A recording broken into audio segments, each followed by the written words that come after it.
All right, I'm here at the merchandise show, and I see this thing that says GMAC Cartel, and there's some guy here leaning up against the wall. Hey, that's you. That is me. That is me. Graeme McDowell, what's going on here? What are you thinking about right here? Do you know, there actually is a fairly funny story behind this, because I just spent 5.5 hours on the golf course in a pro-am at the French Open. So this was at the end of a very long day. It looks like Can you tell? Can you tell? Looks like it. And I was actually just about to go win the French Open that weekend, so maybe I was just... The caption looks like, I shot 75, my feet hurt. I shot 75. I played with 3 French guys who I'd never heard of. It was a long day. Now I'm rocking this photo shoot, and I got to play tomorrow morning. And well, I ended up winning the French Open, so I was obviously focusing, kind of drawing on some kind of something. It worked. Good. It worked. Good. You never thought this photo would end up in like some big Paul Bunyan. You go to art museums to see stuff this big. It's good. Actually, it's a good-looking shirt, though. Right, I could see you in one of those. Really? Comes in XX. Let me change the subject. Pebble Beach. Big time for you at Pebble Beach. You won the Open there in 10. You're going back in 14 for the first time. You're playing with your dad. Mm-hmm. Tell me about it. Yeah, that's kind of a fun deal. Exciting? First time back since 2010. So I mean, how do you not go back to Pebble Beach? I know. When you win the Open there in 10, you haven't been back since. What's wrong with you? I know. Well, I mean, listen, it doesn't get any better. So what's the point going back?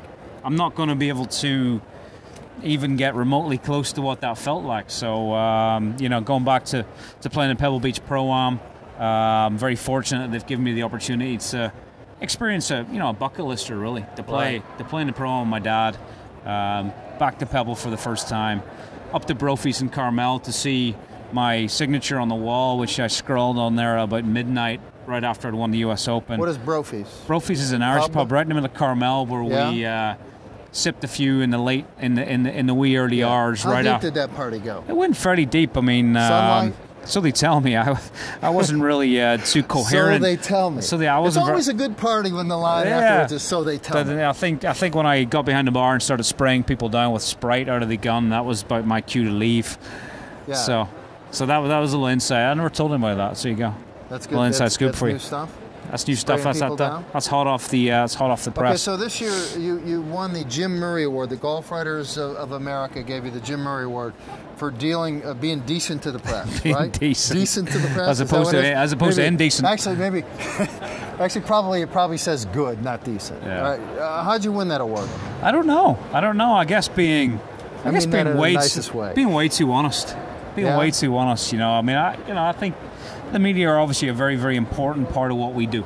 You guys give us exposure globally, telling everyone how great we are, telling everyone how terrible we are when we do badly. And I guess I try to be as honest and as open as I possibly can. Perhaps maybe to my downfall from time to time, but mostly it's good stuff. Win, lose, or draw, 75, 70, 65, 60. Doesn't really matter what I score. I try to be as honest and open as I possibly can.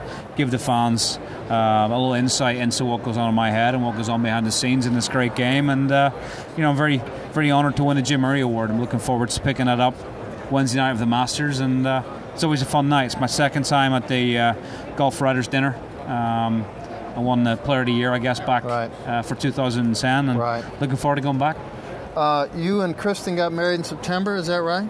That's correct. Logical follow-up question: are you still married?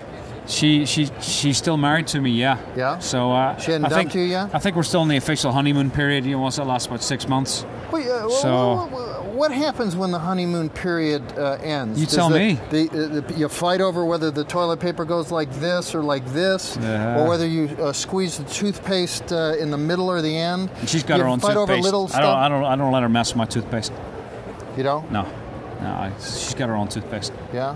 What about hair product? Does she pick that up? Thankfully, we don't have the same taste in hair products. Yeah. She's got a lot more hair than I do. Was she your interior designer, right? She was... Would you cold call an interior designer and ended up marrying her, or how did that happen? That's pretty much how it happened, yeah. I hired her company to build my house, and I ended up marrying the girl. So really cool story. And then you ended up building her a house, right? Well, she ended up moving into the house that she built. So thankfully, she liked it. Wow. I kind of warned her about a year out. I said, don't be moving into this thing and then trying to spending $2 million rebuilding the thing. Hopefully, tell me you like it, please. Tell me you like me, yeah. I've been doing this a long time, 30 years or so, and one of the craziest things I've ever seen in golf, other than the Christy Kerr makeover, is, which I still think they're pulling my leg on that, the before and after pictures, is Northern Ireland. In a 13-month period, in a country of 1.6 million people, 3 major champions.